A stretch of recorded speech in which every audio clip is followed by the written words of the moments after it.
If your Lenovo ThinkStation P7 Workstation no longer displays anything during startup, this guide covers the repair process from beginning to end.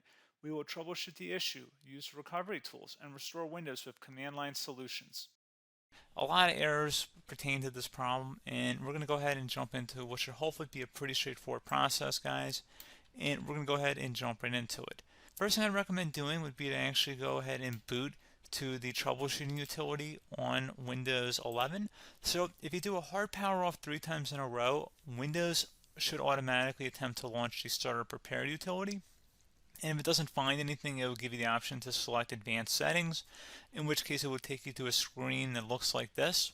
Now, if it does not take you to a screen that looks like this, or you're unable to get to that, you can also download the Windows 10 Media Creation Utility, or Windows 11. They probably will make a creation utility for Windows 11 at some point. And it doesn't really matter, you can actually run the Windows 10 utility on Windows 11 as far as I'm aware. And you should be able to run the troubleshooting utilities built in within it. So you just would go ahead and download it to an ISO file and then burn it to a DVD or USB. It'd have to be about 4 gigabytes or more. It couldn't be a small USB flash drive, and it couldn't be a CD. It'd have to be a DVD. And then you'd boot your computer from it. So depending on the computer manufacturer, you'd have to tap a different key on your keyboard in order to launch that menu, in order to select what boot drive you want to go off of. So it could be anything between the escape key, F2, F8, F12, for example. And those are the function keys on the top of your keyboard. So you may have to just do a little bit of trial and error. Shouldn't take you more than a couple minutes. Googling it would probably be best before you even begin. But anyway, we're ready to go ahead and jump right into it. So we're on the choose an option page. So these will look very similar whether you're booting from it directly within Windows itself, or if you're plugged in a USB flash drive with the media creation utility installed and you selected the recovery option. So when you are setting up your Windows 11 installation or Windows 10, depending on the drive you're using, there should be an option to repair your computer in the bottom left corner of the dialog window, one of the first screens that comes up. You go ahead and select that, and then it would take you to a troubleshooting screen like you see here. And you want to go ahead and select troubleshoot, reset your PC, or see advanced options. And then there are going to be a whole bunch of options in here that we're going to explore in today's video. The first one, we're going to actually go underneath advanced options and then select startup repair, fix problems that keep Windows from loading. So go ahead and select that first.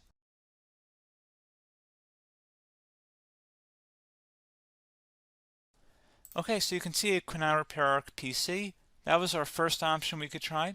Something else, if we go back into advanced options here and then select troubleshoot, we're going to go underneath advanced options again. You can go ahead and actually access safe mode by selecting startup settings. And then if you select the restart button, you have the option on the screen select safe mode with networking, which will give you a key on the screen. It'll tell you which key to press to enter that. I believe it's the F7 key. It'll do that for you. I'm not going to go over that in today's tutorial because I don't really want to go into safe mode, but you're more than welcome to attempt that by going into here and then selecting restart. Again, it'll launch another screen. It'll say what key do you want to press, and it'll give you like 7 or 8 different options, and you want to select safe mode with networking. There's also an option for a command prompt too, but that's going to be something we're going to cover later in this video, and we don't even have to go through that in order to access it. So that's why I'm not going to really push for that, because unless you know exactly what's causing the problem, you probably don't need to go into safe mode. Unless you're trying to recover files, in which case then you definitely can go into safe mode, but we're trying to actually recover our computer here. So I hope that makes sense. Something else we can also try here as well would be to uninstall updates, remove recently installed quality or feature updates from Windows. So if you go ahead and select that, you can uninstall the latest quality updates, which generally is the more day-to-day updates. Feature updates are the less regularly released ones, like the big ones. I would equate it to service packs in like Windows 7 and Windows Vista and Windows XP. So larger updates that occur once or twice a year at most. And the quality updates are more just a regular update. So probably obviously depend, it'll take longer if you're going to try and uninstall the latest feature update versus quality update. And maybe you don't need to go back that far. So just giving you guys a couple of pointers with that. Something else you can also look at here, and we're going to jump into the command prompt in a little bit, but you can select System Restore, which will use a restore point recorded on your PC to restore Windows. And this is something I would highly recommend here, guys. So select Next. Assuming you have a restore point saved on your computer, you go ahead and select the most recently created one, and you'll select next, and then you'll select the drive. You shouldn't actually have to select the drive. You can scan for affected programs, but we're going to keep it all default here, and then we're going to select finish. So once started, system restore cannot be interrupted. Do you want to continue? I think we're going to select yes. I don't think we have anything better to do on our computer right now, so just give it a moment here to initialize. It will take a couple minutes to run, obviously depending on how large your hard drive is and how much is saved on the system restore point. So just give it a couple minutes here.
Okay, so you can see the system has been restored successfully.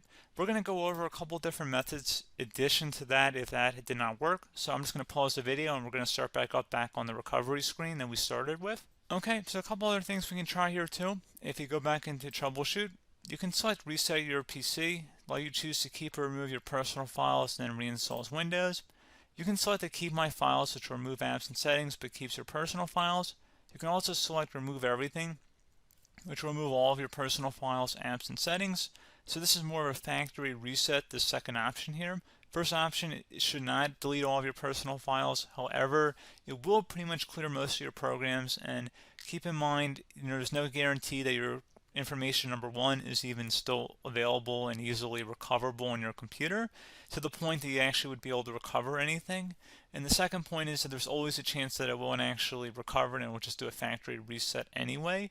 So there's no guarantee that actually would keep your files anyway. So I would recommend trying to get a recovery tool and backing that up first before selecting it anyway. But again, those are a couple different options. And then something else you can try here if you go back to the choose an option. Another option, if you go underneath choose an option and select troubleshoot, advanced options, and now select where it says command prompt. Okay, so the first thing we should do is type our main hard drive here. In most cases, it should be the C drive. So you just do a C colon and then hit enter on your keyboard. So once you're underneath the C drive, we're going to type in dir and then hit enter on your keyboard. It should have program files, users, and Windows all in there. That's how you know you're in the right directory.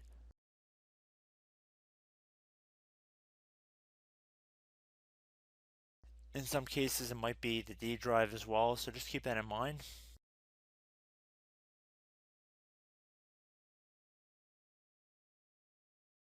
Next thing we're going to do is type in cd space / Windows / system 32 / config, and then you're going to hit enter on your keyboard.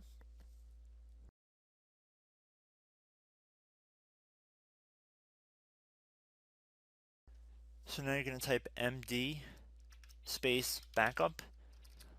If you've seen other tutorials, it might also say to put down md backup.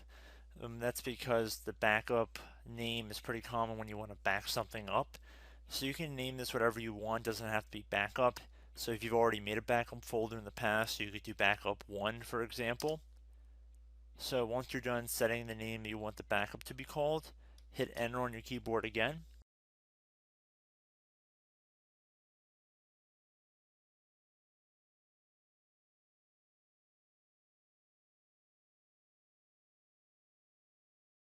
At this point, you want to type copy, C-O-P-Y, space. Then you want to do the star symbol above the 8 key. Then do a period or a dot, whatever you want to call it. Then another star sign, and then another space, and then type backup. And then hit enter on your keyboard.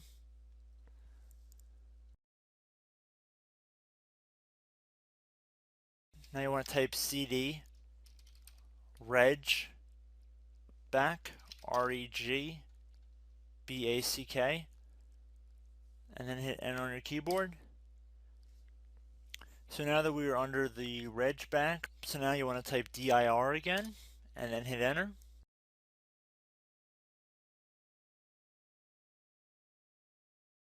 So now at this point we're going to type copy again. So copy, space, star sign, dot, another star sign, space, and then 2 dots. So we're going to type copy, space, star sign, dot, sign, star sign, dot, dot, and then hit enter on your keyboard again. So for overwrite, you want to overwrite all. So type A on your keyboard, so capital A, and then hit enter on your keyboard.